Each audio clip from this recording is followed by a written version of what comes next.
Nuevamente bienvenidos.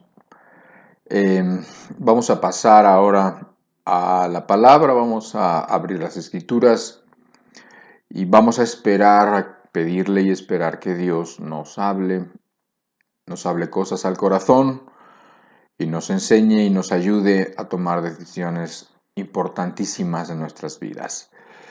Bien, vamos a el texto que ha sido el texto base para las pláticas pasadas. Hoy es la tercera enseñanza que tiene un poco o que tiene que ver con algo que hemos denominado un ciclo de enseñanzas, o sea, una serie de enseñanzas que está basadas en este texto que se encuentra en Hechos capítulo 2, verso 40, si quieres lo leemos de una vez, dice, te recuerdo que estaba hablando el apóstol Pedro, con otras muchas palabras testificaba y los exhortaba, diciendo, sed salvos de esta perversa generación. Y como te decía, hemos ocupado las 2 semanas pasadas para adentrarnos al significado de este verso, el contexto en el que se dio esta advertencia, esta exhortación del apóstol Pedro a la gente que lo estaba escuchando y algunas, y tratar de entender un poco con más claridad lo que este verso quiere decir. Pero este verso quiere decir tantas cosas que creo que tenemos por delante varios temas relacionados que tienen que ver con ser salvos de esta perversa generación. Entonces, te recomiendo que si no has escuchado las pláticas pasadas, vayas y las escuches, no porque sin ellas no puedas entender esta de hoy, por supuesto que la vas a poder entender, pero porque entre todas van formando una idea, digamos, general, una idea muy amplia. Ahora, el significado de este versículo es también muy claro. Entenderlo es como decir, escápate, o sea, ponte a salvo de esta generación. Y la razón por la que tienes que estar a salvo de esta generación, que no quiere decir que te vas a ir a recluir a una ermita o que te vas a ir a una cueva y entonces no vas a tener nada que ver con la sociedad, no quiere decir eso. ¿Por qué? Porque finalmente Dios nos manda estar en un ambiente, en esta sociedad, compartiendo con las personas de este mundo, tratando con ellas codo a codo, a veces en el trabajo, en la escuela, pero más bien dice, sálvate de esta generación, o sea, no te quedes en ella, no te quedes ni mentalmente ni en el corazón con ella, no participes en lo que esta generación participa, por una razón inmediata, porque es perversa, para empezar, porque es perversa. Y porque es perversa, va a ser destruida eventualmente. Así que no quisiera el apóstol Pedro y más allá el Espíritu Santo y ninguno de nosotros que tú fueras destruido de forma espiritual y de forma física también por participar, por ser participante de una generación que es perversa. Y de esta manera, bueno, pues tendríamos, hoy lo que vamos a hacer es mirar algunas otras generaciones que han sido antes de nosotros y ver su fin y ver cómo eran esas generaciones para poder ver la nuestra a la luz de las Escrituras y poder tomar las resoluciones y las decisiones que tengamos que tomar. Pero para esto pidamos a Dios su ayuda para que nos siga ampliando este versículo de Hechos 2:40, para que podamos ser salvos de esta perversa generación, para que podamos obedecerla y para que podamos desear ser salvos, ¿sí? Porque esto es importantísimo. O sea, una persona puede no querer, o sea, puede estar muy contento en esta generación, muy contento con las ideas de esta generación, muy contento con las prácticas de esta generación y no tiene para nada ninguna intención, ninguna prisa por escaparse, por ponerse a salvo en la torre fuerte como cantábamos hace rato, ¿sí? Por ponerse a salvo en el refugio, en la fortaleza que es Dios, en la cual estamos seguros. Así que pidámosle a Dios. Padre, te pedimos tu bendición por medio del Espíritu Santo para las palabras que hablemos, para que tú las dejes impactadas, para que tú las dejes en el corazón de todos los que estamos escuchando y participando de tu palabra, de la Biblia y de tu enseñanza. Y te lo pedimos todo esto en el nombre de Jesucristo. Así sea, Señor. Así que vamos aprendiendo un poquito de la historia, vamos aprendiendo un poquito de las generaciones pasadas y vamos a ponerlas en contexto, vamos a ver la nuestra también y entonces no tener duda de qué es lo que pronto va a suceder. Pero vamos poco a poco.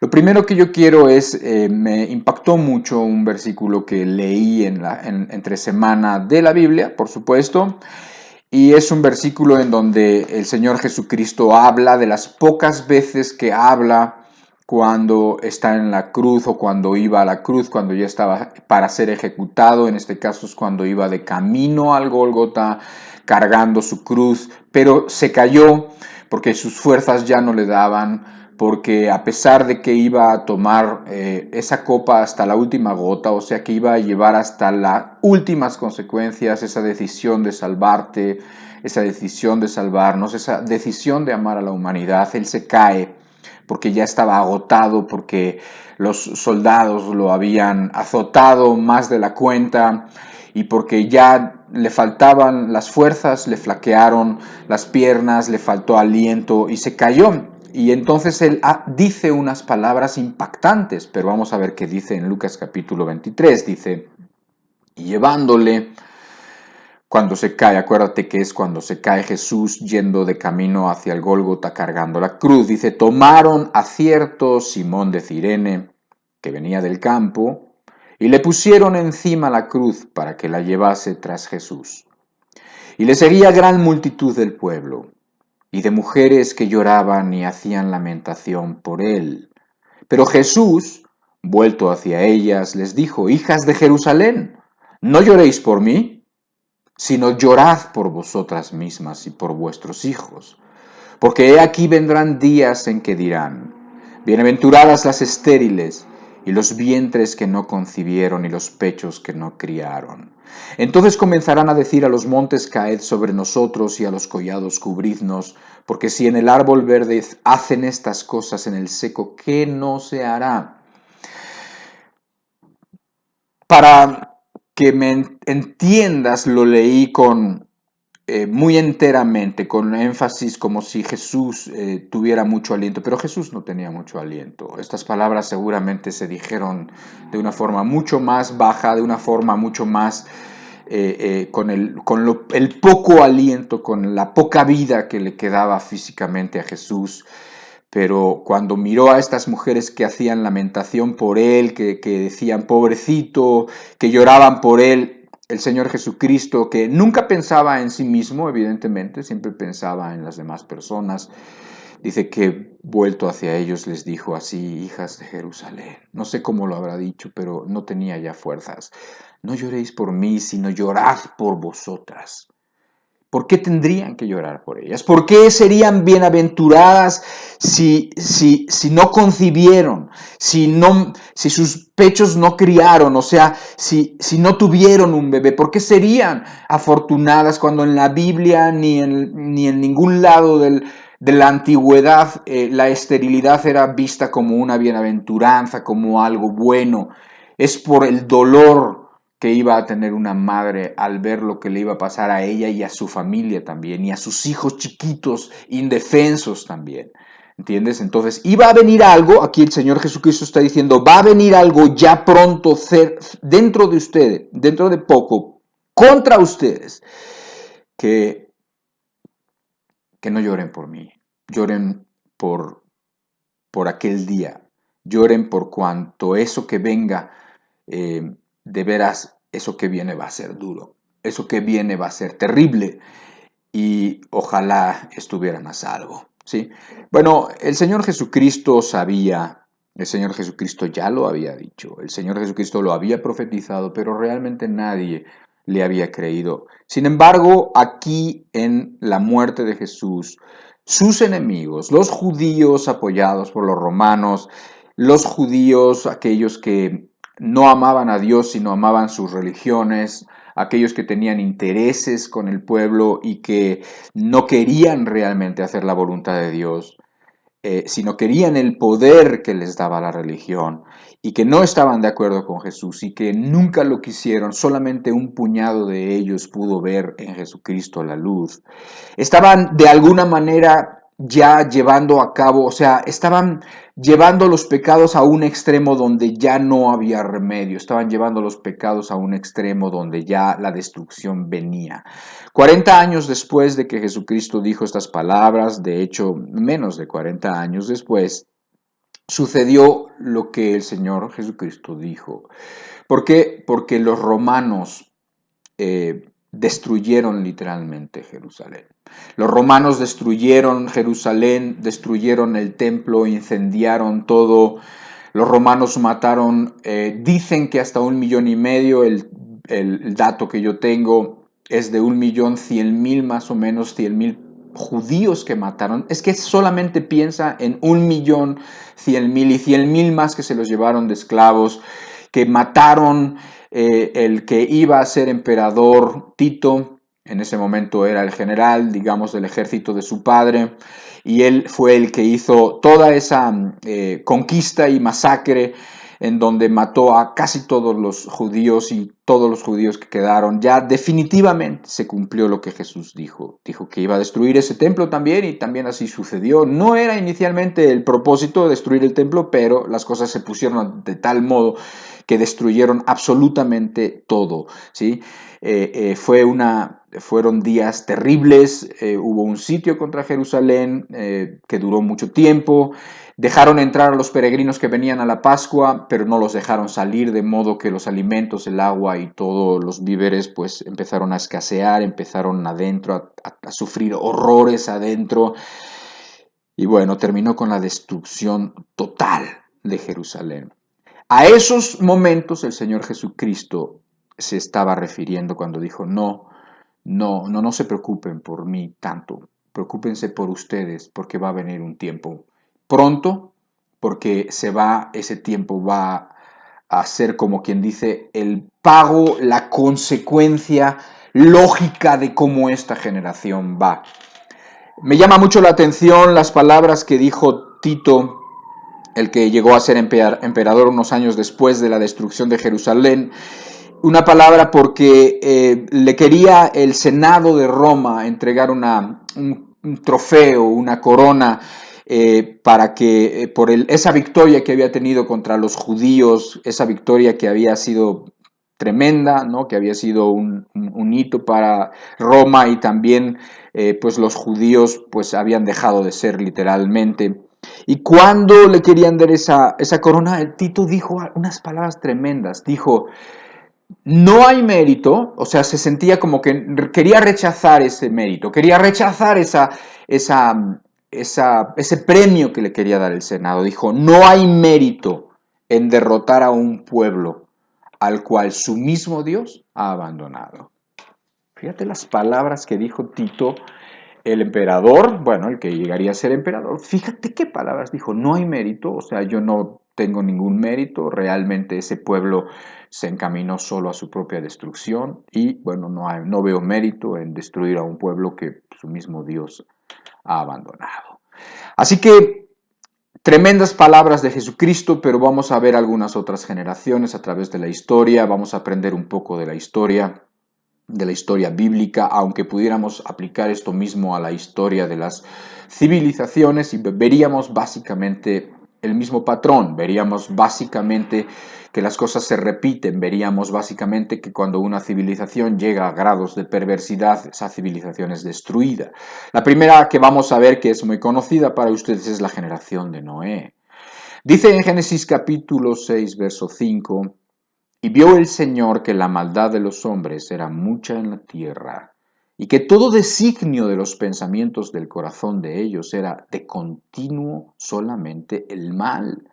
Aquí, como en las próximas generaciones que vamos a ver y en las más que puedas tener tú en tu mente, que pueden no venir en la Biblia, aquí ves la causa, digamos, la razón por la cual va a suceder algo. Dice que en el cielo Dios vio la maldad de los hombres, que era mucha en la tierra, y que todo designio de los pensamientos del corazón de ellos era de continuo solamente el mal.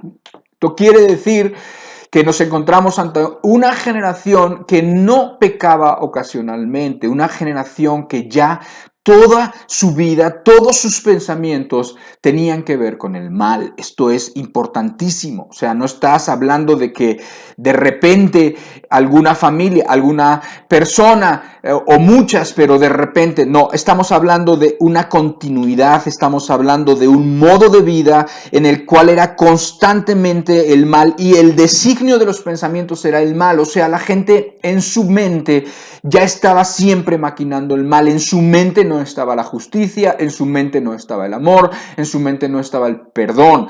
Estamos hablando de una cantidad, de una proporción de la gente de esa generación muy alta. No estamos hablando del 100%, no estamos hablando del 100%, porque tú sabes la historia, tú sabes que había un justo por ahí, Noé, que pudo salvarse junto con su familia, porque ellos buscaban la justicia, porque no era el justo, era una persona que buscaba hacer las cosas correctamente, pero era uno entre muchos. Era una proporción muy pequeña comparado con el resto de la población. Esto es muy importante.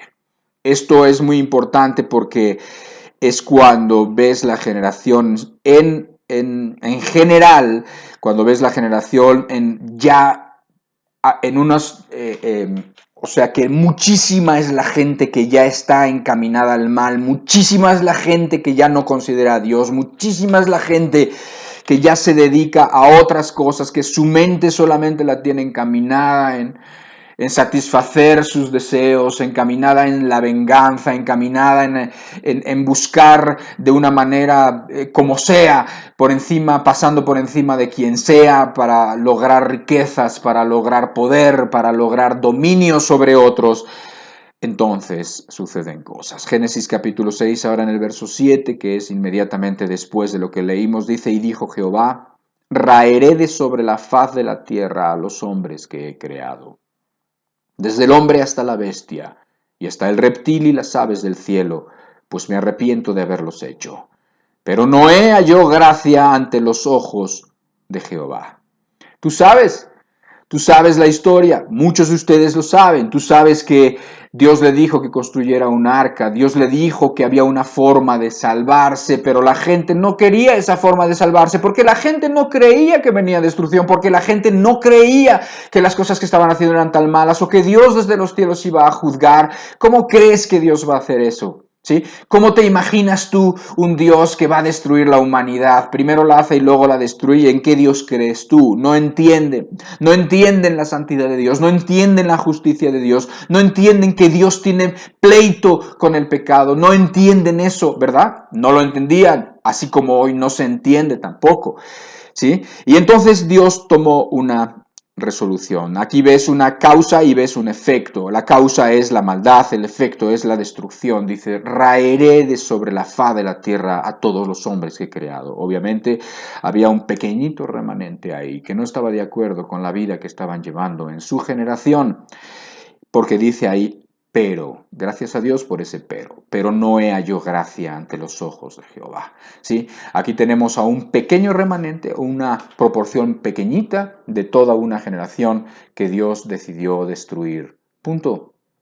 Y estamos aprendiendo de la historia. Así sucedió. Pero ahora vámonos a otra generación también bíblica, unos tiempos después. Y vamos a la última generación de Sodoma y de Gomorra. Sodoma y Gomorra tienen mala fama.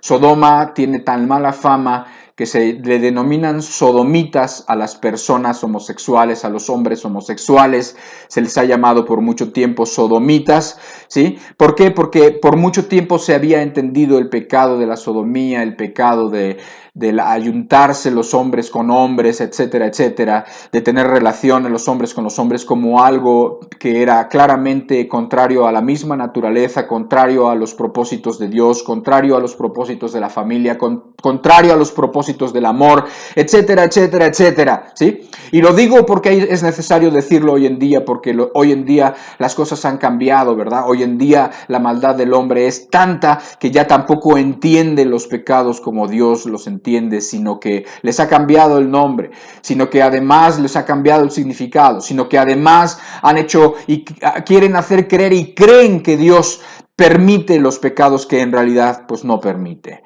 Pero bueno, te digo que Sodoma tiene mala fama, y tiene mala fama porque vivían muchos sodomitas. Sodomitas no porque eran civilizados, o sea, no porque era la gente que vivía ahí, como cuando puedes llamar morelianos a los que son de Morelia, o pueden llamar colombianos a los que son de Colombia, o puedes llamar X a los regiomontanos los puedes llamar porque son de Monterrey, ¿no? Entonces, no es tanto así, no es algo así como un gentilicio, no, sino sodomita tiene una mala connotación porque habla del homosexualismo, ¿verdad? Pero bueno, esto fue una civilización que llegó al colmo también en su comportamiento y es digna de que la consideremos porque vemos en la Biblia, en el libro del Génesis, en el capítulo 19, la última generación de Sodoma y de Gomorra. Voy a leerte un poco de Génesis 19 en el verso 12. Y dijeron los varones a Lot, esos varones son unos ángeles que habían venido a visitar a Lot. Dios mismo, en forma de hombre, había venido a visitar a Abraham, pero en este momento estaban con Lot en la ciudad de Sodoma. Precisamente Lot era el sobrino de Abraham, y bueno, pues Lot era la única persona que parecía que tenía un poquito de entendimiento. Parecía que Lot era la única persona que no participaba en los pecados de ese pueblo, ¿no? Quizás él y alguno más, poco más, quizás sus hijas, no sé. Y entonces, al no estar de acuerdo con esa generación, se le aproxima a Dios y le dice que se vaya de ahí. Dice, ¿tienes aquí alguno más? O sea, algún pariente más, yernos y tus hijos y tus hijas y todo lo que tienes en la ciudad, sácalo de este lugar. Porque vamos a destruir este lugar, por cuanto el clamor contra ellos ha subido de punto delante de Jehová. Por tanto, Jehová nos ha enviado para destruirlo. Entonces salió Lot y habló a sus yernos, los que había de tomar sus hijas, y les dijo, levantaos, salid de este lugar, porque Jehová va a destruir esta ciudad. Mas pareció a sus yernos como que se burlaba. Entonces, verso 24, entonces Jehová hizo llover sobre Sodoma y sobre Gomorra azufre y fuego de parte de Jehová de los ejércitos, y destruyó las ciudades y toda aquella llanura, con todos los moradores de aquellas ciudades y con el fruto de la tierra también. Aquí ves nuevamente una causa y un efecto. Aquí ves una generación maligna y perversa. Aquí ves una generación que había dejado lo correcto, una generación injusta y una generación a la que ya se le avecinaba el fin.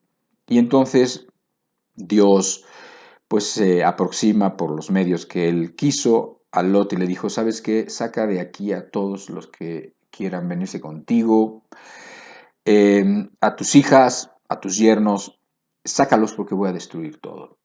¿Sabes lo que pasó?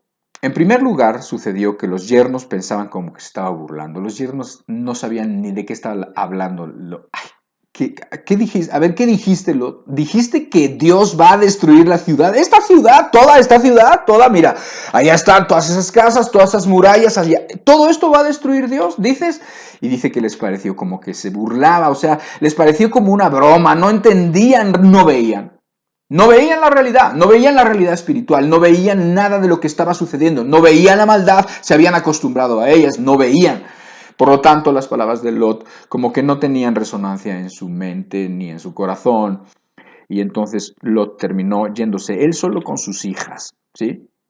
Apenas rescatados, apenas porque sus hijas se ve en la historia posterior bíblica que sus hijas ya estaban asimilando toda esa costumbre, todas esas malas acciones, ya las estaban asimilando sus propias hijas, pero bueno, Dios tuvo misericordia en ese momento de ella y de Lot, se fueron y cayó fuego del cielo. ¿Cómo cayó? No sé, da igual, se quemó todo absolutamente.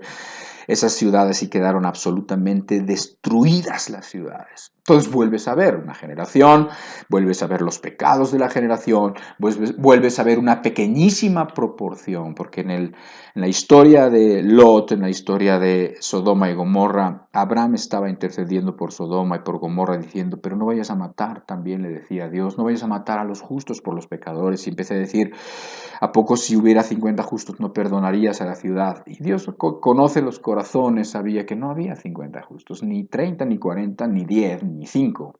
¿Sí? Nuevamente vemos una proporción muy pequeña de personas que están en contra de la corriente de su generación. Y espero que estés entendiendo de qué estamos hablando, porque estamos queriendo aprender de la historia. Aprende, por favor, de la historia. Ahora, ¿cuáles eran los pecados de Sodoma? Los pecados de Sodoma y de Gomorra, pues se conocen más, y los que más fama tienen eran los pecados sexuales. ¿Por qué? Porque de ahí surgieron toda la pedofilia, porque de ahí surge la homosexualidad, porque se ve que era rampante ya, se ve que era una práctica común en aquel lugar, y todas las aberraciones sexuales que pudieran en aquel tiempo estar concibiendo las estaban practicando. Eso es lo que se conoce, pero eso no empezó así. Esa sociedad no empezó así. Y aquí te quiero leer un pasaje que es muy, muy revelador. En Ezequiel capítulo 16, versículo 49, habla específicamente de cuáles eran los pecados de Sodoma, y está diciendo que esos eran los pecados, digamos, de raíz, los pecados por los cuales se dieron otros pecados. Si tú sabes que los pecados no es algo que se queda de una misma forma, no es algo que se queda de el mismo tamaño, sino que van avanzando, que van convirtiéndose en otros pecados. Unos pecados llevan a otros pecados, unos pecados llevan a otras corrupciones. Cuando la gente está más corrupta, hace otro tipo de cosas, y es un avance, y es algo continuo, no es algo que se queda estático. Ezequiel capítulo 16, verso 49 dice: He aquí que esta fue la maldad de Sodoma tu hermana. Soberbia, saciedad de pan y abundancia de ociosidad tuvieron ella y sus hijas, y no fortaleció la mano del afligido y del menesteroso. Vaya, parece que hay una diferencia entre estos pecados y los que la Biblia nos deja ver que eran los pecados sexuales más aberrantes, ¿no? Pero es que eso no empezó así, eso empezó de otra manera, eso empezó permitiendo en el corazón otra clase de pecados. Y aquí dice cuáles eran: soberbia, todo lo contrario a la humildad.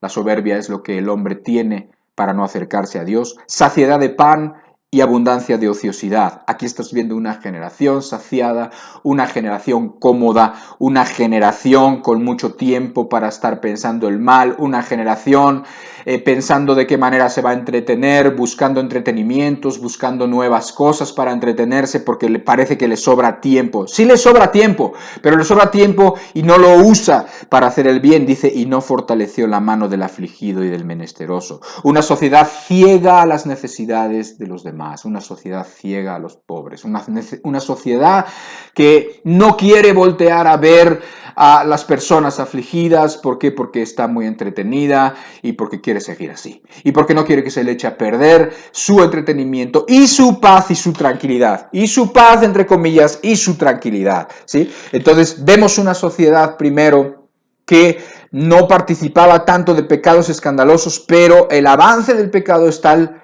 cual, así como lo vemos. Empieza el pecado de una cosa, se alberga en tu corazón, no quieres tratar con él, bueno, no sabes dónde vas a llegar, no tienes idea de dónde va a llegar la vida de pecado de alguien que no quiere hoy en día tratar con los pecados de su vida.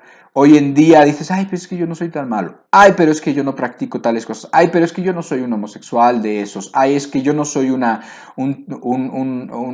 sé, un pederasta, una persona que tiene desviaciones gravísimas y terribles y abominables que se manifiestan de la forma más carnal, como se manifiestan pues, como los animales, ¿no? O sea, ya públicamente haciendo cosas aberrantes, etcétera, etcétera. No, yo no tengo eso, no, pero tienes soberbia y tienes falta de humildad y no tienes la necesidad de Dios que deberías y andas muy preocupado en tus cosas, siempre, nada más en tus cosas, siempre viendo por ti y no miras las necesidades de los que tienes cerca y de los menesterosos. Ese fue el pecado de Sodoma, increíble. Increíble leer ese versículo porque te das cuenta de que el pecado es así. O sea, los pecados, las personas que hoy en día se ven terriblemente mal no empezaron así, empezaron de otra manera, albergando otro tipo de pecados mucho menos evidentes en su corazón. Ahora vamos a ver, seguir aprendiendo de la historia, vamos a ver a Israel. Vamos a ver a Israel cuando llega a la tierra prometida, a ver si aprendió lo que ya sabía. Y digo, a ver si aprendió lo que ya sabía. ¿Por qué? Porque ya Israel había entendido, ya tenía estas historias que te acabo de contar. Ya Israel tenía la historia de Noé, ya tenía la historia de Sodoma, ya tenía la historia de que es claro de que Dios responde a el pecado. Date cuenta que el texto que leímos al principio en Génesis de Sodoma dice, porque el clamor de ellos ya ha subido. O sea, ya hay tantas quejas de lo que están haciendo, ya hay tantas quejas en el cielo, ya hay tanto clamor, o sea, hay tanta gente que está sufriendo por la injusticia, sufriendo por el pecado, y hay tanto que ya no puede Dios quedarse sin hacer nada. ¿Sí? Vamos a ver si Israel, teniendo esas historias, aprendió. Pero además de tenerlas, cuando ellos llegan con Josué a la tierra prometida, con Moisés, pero después con Josué a la tierra prometida, y empieza a decir a Moisés, le habla, y entonces le dice, habla a tu pueblo y le explica algunas cosas. Entre las cosas que le dice a su pueblo y le dice, mira, si tú te portas así, te va a ir así, te va a ir bien. Pero si tú decides hacer este tipo de cosas, créeme que te va a ir mal. ¿Sí? Pero entonces, cuando ellos llegan, después de conocer todo esto, dice en Deuteronomio capítulo 9, verso 4, dice, no pienses en tu corazón cuando Jehová tu Dios los haya echado de delante de ti. O sea, para que Israel llegara a poseer la tierra prometida, tenía Dios que echar de delante de ellos a todos los moradores de ese pueblo, de esos pueblos paganos, de esos pueblos idólatras, de los amorreos, de los cananeos en general. ¿Sí? Dice, no pienses en tu corazón cuando Dios los haya echado de delante de ti y digas en tu corazón, por mi justicia me ha traído Jehová a poseer esta tierra. No, no. Pues por la impiedad de estas naciones Jehová las arroja de delante de ti. ¿Qué te quiero decir con esto? El Señor les estaba dando un principio que ya había usado con otras civilizaciones y con otras generaciones y se los estaba recordando. Ese principio no es solamente para el pueblo de Dios, ese principio es en general. Aquí está diciendo la razón por la cual Jehová estaba arrojando a los cananeos de su propia tierra, por qué los estaba destruyendo, por qué su deseo era destruirlos en totalidad, no parcialmente, sino totalmente. Ahí lo dice, por la impiedad de estas naciones. Entonces ves la causa y el efecto. Tú ves la impiedad como la causa, el efecto, su propia destrucción. Eventualmente, en un momento dado va a venir la destrucción. ¿Cuánto tiempo va a tardar? No lo sabes, pero va a venir eventualmente su destrucción. Se lo estaba diciendo, se lo estaba recordando, le estaba recordando como nos está recordando la historia de Noé, la historia de Sodoma y otras muchas. ¿Qué pasó? Pasó que el pueblo de Israel no aprendió. No aprendió. Vamos a ver que después de unos cuantos libros bíblicos y cerca de 1000 años después, ¿sí? En 2 de Crónicas 36 tenemos este pasaje. Y Jehová, el Dios de sus padres, envió constantemente palabras a ellos por medio de sus mensajeros, porque él tenía misericordia de su pueblo y de su habitación.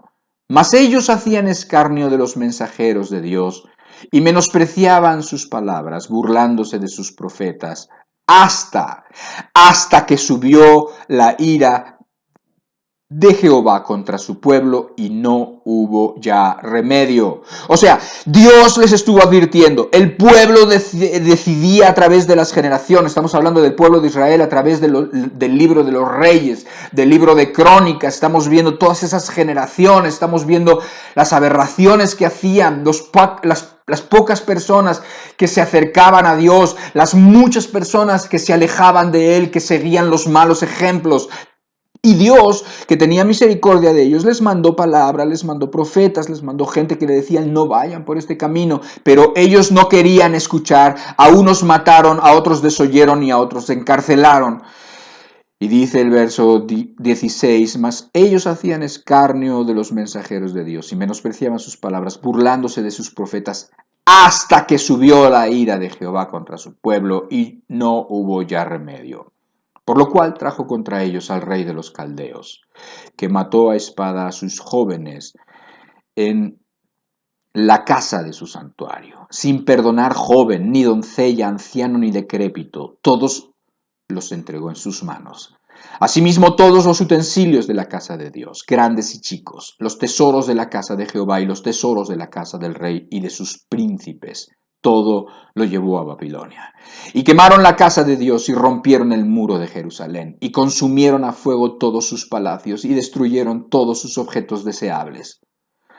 Los que escaparon de la espada fueron llevados cautivos a Babilonia, y fueron siervos de él y de sus hijos hasta que vino el reino de los persas. ¿Qué te parece? ¿Qué te parece con los judíos? ¿Qué te parece con los israelitas?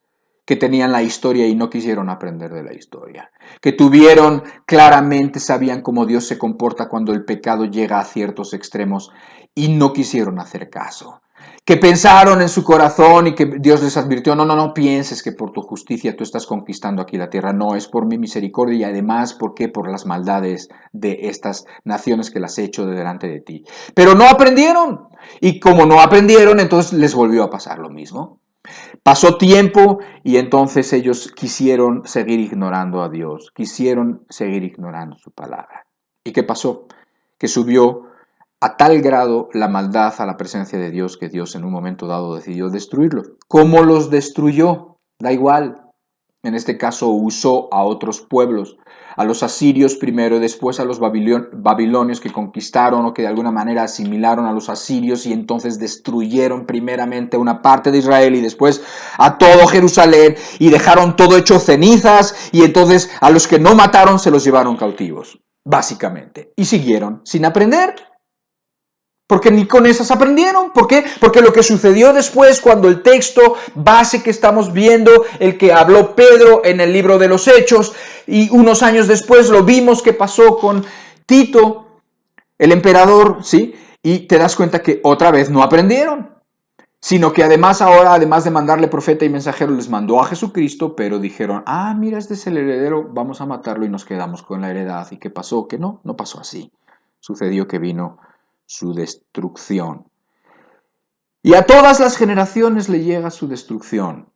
Porque a los babilonios les llegó su destrucción también. Porque luego vinieron los persas. El último versículo que leímos es, y fueron siervos de él y de sus hijos hasta que vino el reino de los persas. A los babilonios en su impiedad y en su maldad y en su irreverencia y en su no respetar a Dios, ¿sí? Tú te das cuenta en el libro de Daniel que también les vino su tiempo.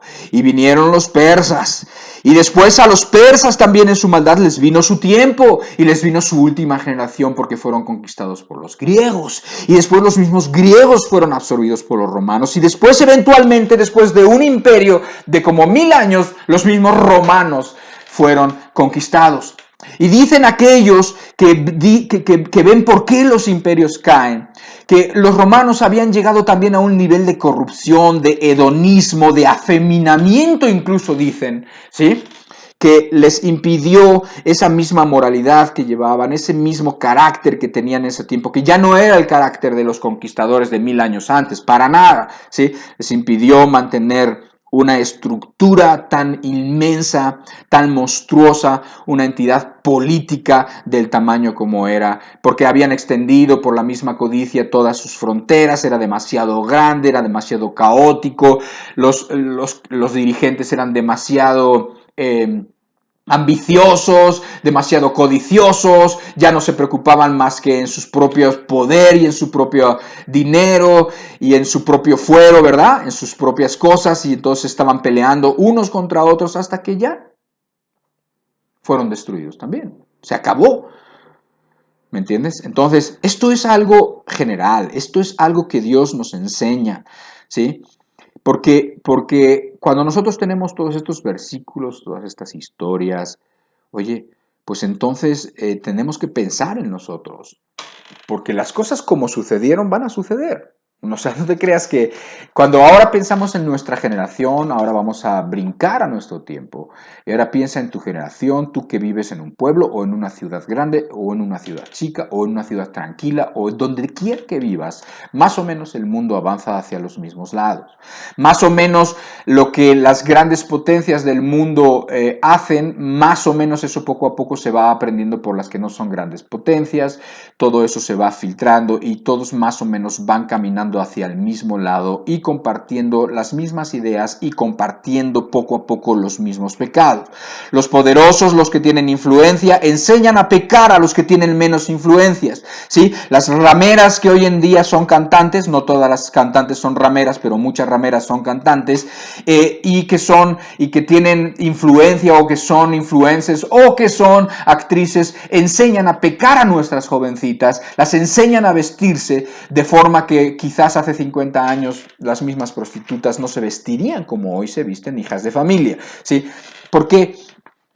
Porque, bueno, así están las cosas y más o menos van avanzando todos los países, todos con algunas excepciones, pero se van aceptando las mismas cosas y se va degradando de la misma manera y se van aceptando las mismas ideologías por los países, y nuestro México o nuestra Colombia o nuestro Estados Unidos no es la excepción para nada, ¿sí? Así que creo que es muy relevante el hecho de que la escritura en el pasaje inicial nos dice: sed salvos de esta perversa generación. Créeme, que seas salvo, ponte a salvo de esta generación. Ponte a salvo porque vives en medio de una generación perversa, y porque es perversa va a ser destruida pronto, ¿sí? No sabemos qué tan pronto, pero va a ser destruida. Ya se le ven signos de destrucción, ya te das cuenta de hasta dónde están llegando las cosas, lo mires por donde lo mires. Ahora, no voy a meterme a hablar de los pecados de nuestra generación. Sí quiero mencionar unos cuantos en áreas, ¿no? Creo, puedo decirte 4 o 5 áreas en donde sería bueno que pusieras tu atención, no porque no lo sepas, sino porque quisiera que tuvieras una visión general de lo que es nuestra generación, y para que te des cuenta que si Dios destruyó Sodoma, si destruyó Gomorra, si destruyó la generación de Noé, si destruyó la generación de los israelitas por las cosas que ellos practicaban, por las idolatrías y las abominaciones que practicaban, ¿por qué piensas tú que Dios va a actuar de forma diferente con nuestra generación? ¿Por qué pensaría una persona, por qué sería una persona tan insensata y tan ingenua de pensar que Dios no va a hacer lo mismo con nuestra generación o con la que sigue? No sabemos cuándo, pero sabemos que pronto, ¿sí? Y crees, tú puedes ser como los que se reían del tiempo de Noé, o puedes ser como Noé. Puede ser como aquellos yernos de Lot, o puede ser como Lot, que sí se tomó en serio la advertencia de Dios. Porque lo que tú decidas hacer va a influir en tu vida, y porque lo que tú decidas hacer también va a influir en tu familia, definitivamente. Y yo te digo que tomes en cuenta este pasaje que estamos analizando: sed salvos de esta perversa generación, ponte a salvo.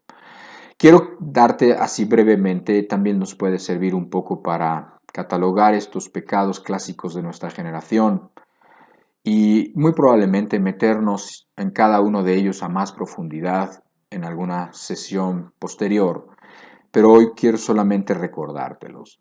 E insisto, No porque no los conozcas ni porque no sepas, sí los conoces y sí sabes, pero a veces necesitas sumar 2 más 2. A veces ves un 2 aquí y otro 2 aquí y no alcanzas a ver que 2 más 2 son 4. Sí, a veces puedes ver indicios, puedes ver muchas cosas, pero a veces necesitas que alguien te diga, a ver. Mira todo y míralo todo en conjunto y ve hacia dónde va. Mira todo en conjunto y date cuenta de qué tienes enfrente. Perdón. Una característica de nuestra generación muy clara, y al decir de nuestra generación quiere decir que no en todas las generaciones ha sido igual. ¿Por qué? Porque hay circunstancias características de nuestra generación. Por ejemplo, nuestra generación es una generación que tiene mucha tecnología, o sea, los avances de la ciencia son muchos y hay muchísima tecnología. Eso no puedes decir que haya sido lo mismo hace 1000 años. No puede. ¿Por qué? Porque no existían las mismas cosas, no existían los teléfonos, no existían las computadoras, no existían los coches, etcétera, etcétera. Por lo tanto, hay peculiaridades en cada generación. La nuestra tiene las suyas. Una de ellas la pudiéramos englobar en que nuestra generación, bueno, tiene un desprecio a Dios y tiene una facilidad para blasfemar sin ningún temor de Dios que es increíble. No ha sido así siempre. ¿Sí? Hoy en día nuestra generación está más envanecida que muchas otras generaciones. ¿Por qué? Porque como Dios le ha permitido inventar cosas, le ha permitido descubrir cosas, le ha permitido hacer grandes logros a la humanidad, la humanidad, en vez de darle gracias a Dios y humillarse, se ha envanecido, se ha ensoberbecido. ¿Sí? Y como se ha ensoberbecido, bueno, pues entonces menosprecia a Dios, blasfema fácilmente contra Dios, ¿sí? No lo considera y además se ríe de Dios, hace bromas, hace chistes, no cree en las cosas de Dios y considera que todos aquellos que creemos en Dios y en las cosas que Dios dice en su palabra somos algo así como unos niños ingenuos que todavía creen en Santa Claus, ¿sí? La generación de hoy menosprecia a Dios, se dice atea tranquilamente, dice cosas durísimas contra Dios, no le importa, no tiene ningún temor de Dios. ¿Sí? A mí me llama mucho la atención, lo he dicho en alguna otra reunión, sobre todo de jóvenes, porque al ir al trabajo o paso por un lugar en donde es una tienda y en esa tienda que venden ropa y que venden muchas chucherías y muchas cosas para jovencitos y jovencitas. Tienen la foto o un maniquí expuesto ahí con una playera, con una blusita de una niña. Ahora que estamos de regreso a escuelas, ahora que los niños que tuvieron o supuestamente tuvieron su temporada de verano y ahora vamos de regreso a la escuela, hay mucho de eso que dice back to school, de regreso a clases, etcétera, etcétera, de regreso a la escuela. Y aquí tenemos a un maniquí vestido como una niña y esa niña con cara de así tipo como desafiante, como rebelde, como rebeldita, ¿no? Y entonces en su camiseta pone Escuela de Satanás para niñas en inglés. Escuela de Satanás para niñas. Y yo me quedo pensando, a ver, ¿a quién se le ocurrió esta idea? ¿Por qué estamos acostumbrados a esto? ¿Por qué es posible? ¿Cómo es posible que una niña la vaya a vestir su madre o su padre o vaya a permitir o le vaya a comprar eso? Porque la niña va a decir, yo quiero esa camiseta, yo quiero esa camiseta, y como son los padres hoy en día se la van a comprar. Entonces, ¿cómo? O sea, ¿qué hay detrás de eso? ¿Puede parecer algo relativamente inocente? No, a mí no me parece nada relativamente inocente, pero hay gente que se va a reír de eso, ¿sí? Pero ¿cómo tienen que estar los tiempos para que eso se exhiba, se permita, se compre y además esté feliz de llevarlo la niña y sus papás también como diciendo, ya ves cómo son los niños, ¿sí? Escuela satánica para niños, ¿sí? En tiempos de regreso a la escuela. Yo no entiendo. Yo lo que sí veo es un patrón de gente que está constantemente ignorando, blasfemando en contra de Dios. Eso sería un área. Una segunda área muy característica de nuestro tiempo, de nuestra generación, sería que el hombre, bueno, pues destruye, sin Dios, obvio, destruye las mismas cosas que Dios hizo para el bien del hombre y para su desarrollo y para su bienestar. Por ejemplo, la familia. La familia es algo que Dios hizo, el matrimonio es algo que Dios inventó, que Dios quiso que el hombre disfrutara ¿Por qué? Porque hay muchas cosas detrás del matrimonio y todas son buenas y porque es el único lugar bueno en donde los niños se tienen que criar y donde los niños pueden estar bien y crecer de una manera correcta. Bueno, hoy en día las familias, si hablamos de familia, están destruidas como nunca antes. Están amenazadas con nuevos modelos de familia que Dios no inventó. Y si Dios no inventó, no van a salir bien, no te preocupes. Si Dios no inventó una cosa, si Dios te dijo no vayas por ese camino, si los hombres han decidido ir por caminos que Dios no dijo, no les va a ir bien, les va a ir terriblemente mal. El problema es que van a llevar entre las patas a sus hijos, así como un matrimonio de dos hombres o de dos mujeres homosexuales, ¿sí? O uniones sin compromiso, amores libres, como los llaman, o padres irresponsables, o abandono del hogar, o el papel que ahora toma la mujer, en donde su papel no está en la casa, su papel no está con los niños, su vida, lo que cree que es bueno para ella es estar afuera, hacer dinero, etcétera, etcétera, y cree que no va a haber consecuencias. Eso creen. Pero las consecuencias ya se están viendo, ¿sí? O vamos a ver el sexo, que es otra de las cosas que Dios inventó para que los hombres pudieran estar bien, para que los hombres pudieran disfrutar, para que los hombres pudieran procrear, mantener la raza humana, etcétera, lo que tú quieras, ¿sí? Pero hoy en día ves a una generación obsesionada con el sexo y no solamente obsesionada con el sexo y legalizando todas las acciones sexuales que se pueden, sino que además las glorifica, de modo que ahora las que se tienen que sentir avergonzadas son las niñas que no han tenido relaciones o los muchachos que no han tenido relaciones sexuales. ¿Por qué? Porque les hacen bullying, porque se burlan de ellos, etcétera, etcétera. Y bueno, toda la sexualización de nuestra sociedad, de los homosexuales, de los LGTBI, todas las siglas que te puedas imaginar y lo que promueven y de lo que están queriendo meternos, lo cual hablaremos en su tiempo, pero es una característica de esta generación como nunca lo ha sido de otra generación. Bueno, quizás la de Sodoma, pero esa ya quedó sepultada hace muchos, muchos años, ¿sí? O podemos ver una característica que tampoco tuvieron otras generaciones, que es el acceso a un caudal de información no correcto, no bueno. Hay cosas buenas y hay muchas cosas malas que te provee el Internet, toda la información que llega directamente a los oídos y a las manos de tus hijos, de tus hijas, ¿sí? Tienes que tener en cuenta que la información que tú leas no provoca lo mismo en ti que en tus hijos que tienen 12 años u 11 años. Entonces, ¿qué tienes? Tienes a tus hijos sentados, básicamente, chateando con Satanás directamente.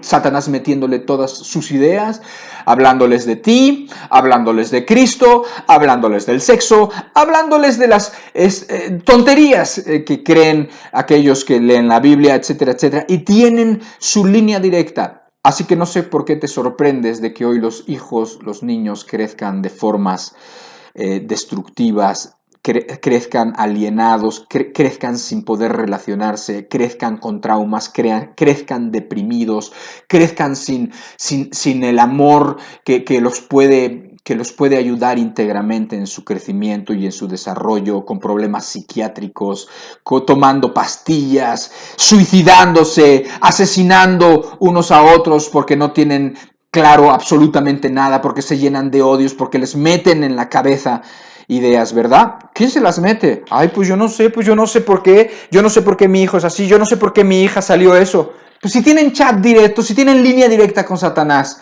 y tú no lo estás viendo porque tú también estás tan involucrado en las mismas tonterías del mundo y porque tú también estás preocupado solamente en tu entretenimiento y porque no quieres que tus hijos sean un peso para ti, etcétera. ¿De qué te sorprendes? ¿De qué nos sorprendemos? ¿De qué nos sorprendemos de una generación? Y todo esto está para que lo veamos a más profundidad. Y lo que se les hace a los niños hoy en día no tiene nombre. Y se les hace a los niños que lo vamos a ver, y yo mismo quiero darlo. Sí, vamos a ver. ¿Por qué? Porque todo lo que le hacen, cómo los mutilan hoy en día, cómo los confunden hoy en día, cómo los sexualizan hoy en día, cómo los someten al sexo hoy en día, cómo los usan hoy en día. Bueno, todas las cosas que les hacen a los niños. Nada más te recuerdo una cosa. El Señor Jesucristo dijo que tales personas que están haciendo eso a sus niños, les hubiera sido mejor no haber nacido. Les hubiera sido mucho mejor no haber nacido, porque lo que van a pagar por lo que están haciendo no tiene nombre, no saben. lo que van a pagar ellos mismos que hoy en día están viendo en los niños, haciéndoles lo que sea, impidiéndoles ir a Dios, haciéndolos ateos, haciéndolos que se rebelen contra sus padres, sexualizándolos, a algunos mutilándolos porque ya les convencieron de que no son niños sino son niñas, o no son niñas sino son niños. Bueno, no solamente yo me voy a mantener al margen de eso y voy a hablar siempre que pueda en contra de toda esa daño que se les hace a los niños, sino que nada más les recuerdo y deseo que pronto sea su fin. Deseo realmente que Dios ejecute sus juicios contra los que hoy en día lastiman a los niños y que esas personas lleguen a la conclusión esa que el Señor Jesucristo le dijo: más me hubiera valido no haber nacido, no haber tenido estos años en esta vida, en esta tierra. Eso lo van a decir, no cabe duda, lo van a decir, no sé cuándo, pero lo van a decir. No sé si en esta generación o en la próxima, pero no faltan muchas para que se destruya todo el mundo conocido tal como nosotros lo conocemos y tal como nosotros lo vemos. Terminamos en Mateo 24, versículo 37 al 39.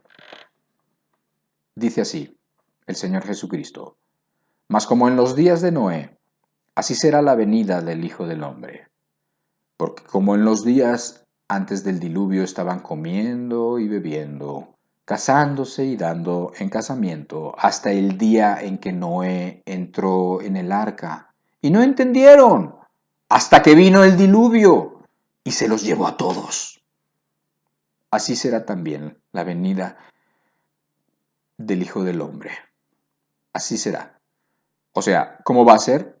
El mundo va a estar entretenido, el mundo va a estar ajeno a las cuestiones espirituales, las personas van a estar minimizando los pecados, las personas van a estar solamente viviendo para ellos y no entendieron, no supieron hasta que Jesús entró, hasta que Noé entró en el arca.